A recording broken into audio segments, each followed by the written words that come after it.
야, 내가 무서운 이야기 해줄까? 오노 씨는 원래 영적인 것이 전혀 보이지 않는 사람이었다고 한다. 어떤 사건이 있고 나서부터는 지금은 그런 경험을 자주 겪는 사람이 되었다. 아직 고등학생 때의 이야기라고 한다. 오노 씨의 집 근처에는 폐가가 하나 있었다. 원래는 과자 가게였다고 하는데 그가 태어났을 무렵에는 이미 폐가가 된 지 오래였던 것 같다. 부모님에게 들은 바에 의하면 그 과자 가게는 아이들의 단골 가게였다고 한다. 완고하고 호탕한 할머니가 경영하고 있었는데 평소에는 상냥하고 밝지만 잘못을 저지르면 끝까지 꾸짖는 그런 분이었다고 한다. 가게에 오는 아이들은 모두 내 손자라고 생각해.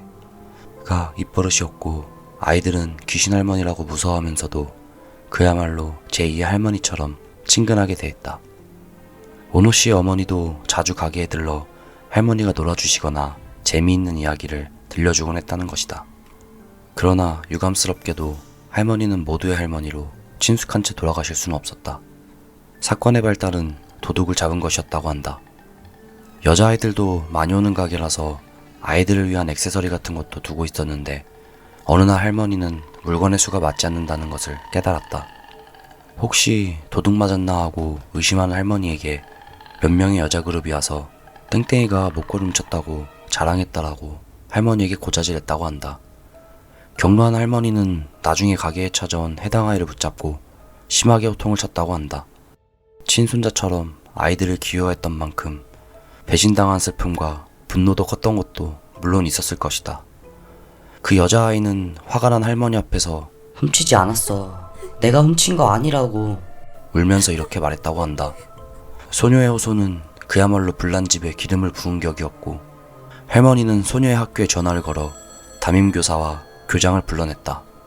그리고 흐느껴 오는 소녀를 불러낸 두 사람 앞에서 실컷 면박을 주며 학교에서 도대체 교육을 어떻게 하냐며 소리질렀다고 한다. 결국 마지막엔 부모까지 불러 다신 우리 가게에 오지 말라고 하고 나서야 할머니의 격앙은 가라앉았다. 하지만 이렇게 큰일이 되어 욕을 먹은 소녀에게는 오히려 그때부터가 시작이었다. 부모에게 혼나고 선생님에게는 문제아 취급을 당하고 같은 반 친구들, 심지어는 하급생들에게도 범죄자 취급받았고 자기 말은 아무도 들어주지 않았다. 그것은 어린애가 견딜 수 있는 고통은 아니었을 것이다. 소녀는 며칠 후 학교 근처의 육교에서 도로로 뛰어내려 사망했다고 한다. 할머니는 그 소식을 듣고 큰 충격을 받았다고 한다. 할머니는 누군가에게 그 이야기를 들을 때마다 저런 나쁜 놈은 죽어 마땅해. 죽어서 도망치다니 비겁해.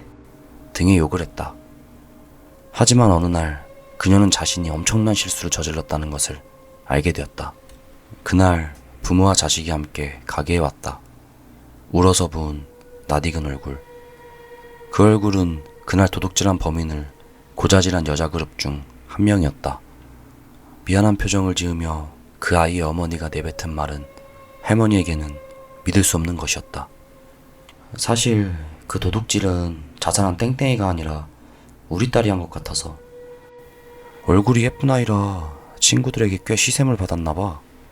그래서 도둑질한 죄를 뒤집어 씌우려고 다 같이 연극을 한 모양이야.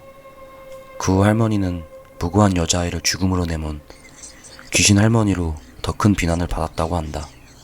손자처럼 귀여워해온 아이들에게 살인자라고 불리며 가게에는 돌을 던지고 원래 거침없는 할머니의 언동을 탐탁치 않게 여기던 부모들로부터 항의 전화가 걸려왔고 급기야는 이야기를 들은 양아치 집단에 가게를 털리는 바람에 할머니는 심신모두 지쳐버렸다. 소식을 듣고 먼 곳에서 찾아온 할머니의 언니인지 여동생인지 목을 매숨진 할머니의 시신을 발견했다. 이렇게 해야만 속죄할 수 있습니다. 용서해주세요. 같은 유서가 있었던 모양인데 너도 이상한 생각하지 마. 천벌받을 테니까. 어머니는 오노 씨에게 그렇게 말했지만 그때는 이미 그 과자 가게에서 담력 테스트를 하기로 확정되어 있었다. 사람이 죽었던 곳이고 거리도 가깝고 만일의 경우 도망치면 어떻게든 될 것 같은 적당한 심령 장소, 그 가자각의 폐가는 모든 면에서 안성맞춤인 장소였다. 오노 씨가 친구들에게 어머니에게서 들은 이야기를 전하자 오히려 좋아하며 크게 떠들어댔다. 담력 테스트하기로 한 날이 왔다. 역시 밤에는 분위기 있네. 어때 이타가키? 뭔가 느껴져? 느껴져. 지금 저기서 할머니가 손짓하고 있어. 담력 테스트를 하러 간 사람은 오노 씨를 포함해 5명이었고 그 중에 이타가키라는 남자가 있었다고 한다.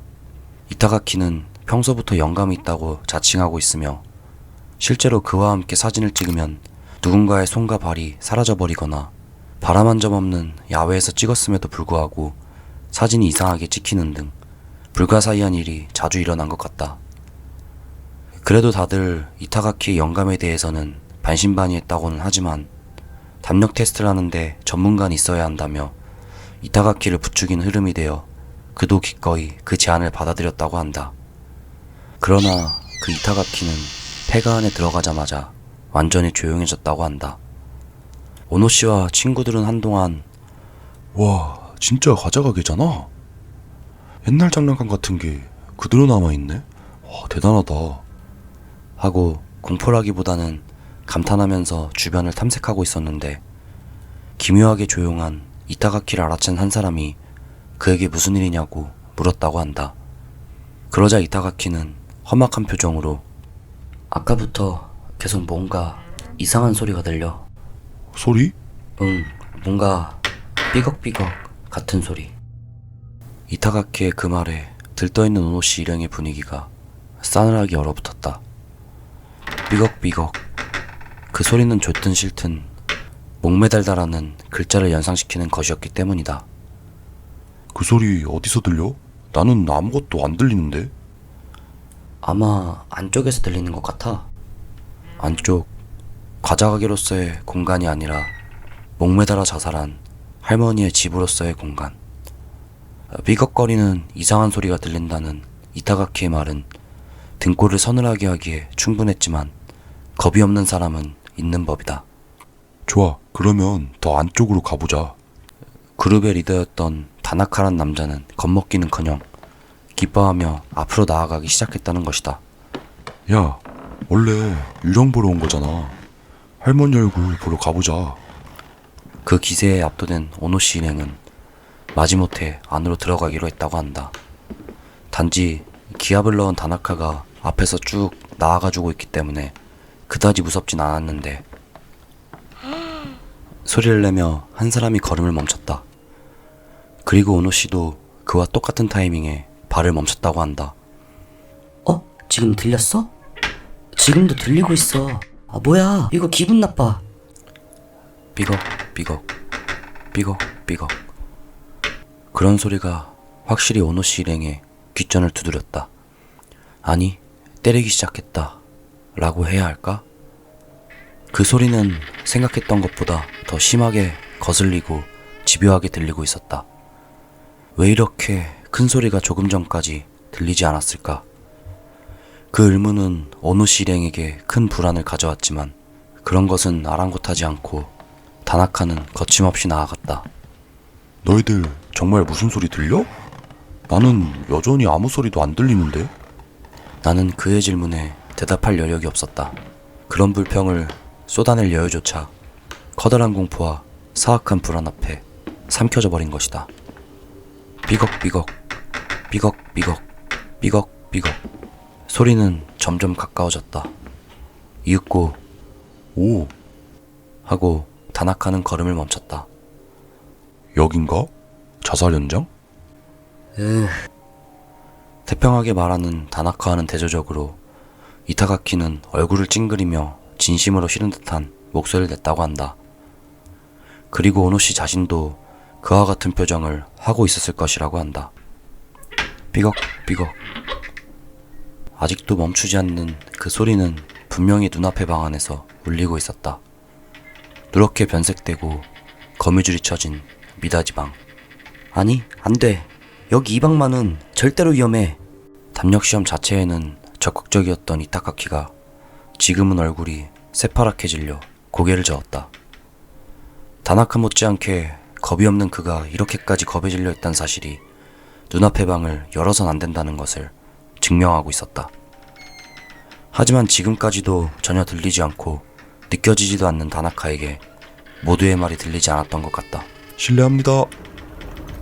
그렇게 말하며 다나카는 미닫이 문을 활짝 열었다. 오노씨도 이타가키도 친구들도 다나카도 모두 거의 동시에 절규하며 발길에 돌려 도망치기 시작했다고 한다.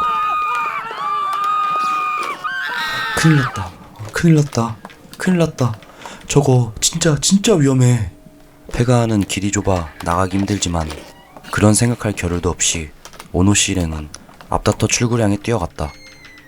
어쨌든 1분 1초라도 빨리 누구보다 멀리 저 침실에서 멀어지고 싶었기 때문이다. 침실 안에 있던 것은 예상대로였다고 한다. 천장에 매달린 노파가 좌우로 덜렁덜렁 흔들리고 있었다. 진자 같은 그 움직임에 따라 그 귀에 거슬리는 소리가 삐걱삐걱 울리고 있었다. 눈은 멍하니 하얗게 흐려져 있고 입은 쩍 벌린 채 평생 잊지 못할 것이라고 확신하기에 충분한 끔찍한 그것을 모두가 분명히 봤다고 한다. 정신없이 과자가게를 뛰쳐나와 정신을 차려보니 다나카의 집이었다고 한다. 한동안 모두 다나카의 방에서 푹 가라앉아 있었지만 시간이 지나면서 그 공포도 희미해졌다고 한다. 그리고 어느새 목표대로 위험하고 대단한 체험을 했다는 기쁨이 더 커졌다고 한다. 야, 진짜 큰일 났네. 귀신이 정말 있구나. 그 할머니 얼굴 한동안 잊을 수 없을 거야. 체험한 순간과 직후는 물론 무서웠겠지만 오노씨를 포함해 모두 전승회 같은 분위기였다고 하는데 그 중에서 유일하게 영감을 가진 이타카키만이 계속 얼굴이 파랗게 질린 채 떨고 있었다고 한다. 너도 슬슬 힘내라고. 그런 일은 다반사로 보잖아. 너희들 정말 그 방 안을 봤어? 이타가키는 창백한 얼굴로 이렇게 대답했다고 한다. 봤어. 그래서 다들 도망쳤잖아. 할머니뿐이야? 뭐? 이어지는 이타가키의 말에 그 자리는 쥐죽은 듯 조용해졌다고 한다. 너희들 혹시 할머니밖에 못 본 거야? 아니, 할머니뿐이잖아. 누군가 그렇게 말하자 이타가키는 고개를 가로저었다. 그리고 목소리 떨면서 말했다고 한다. 할머니가 목매달아 죽는 걸 보면서 껄껄 웃고 박수치고 있었잖아. 체육복을 입은 여자애가. 영감이 강한 이타가키조차 미다지 문을 열기 전까지는 그 박수 소리를 전혀 알아차리지 못했다고 한다.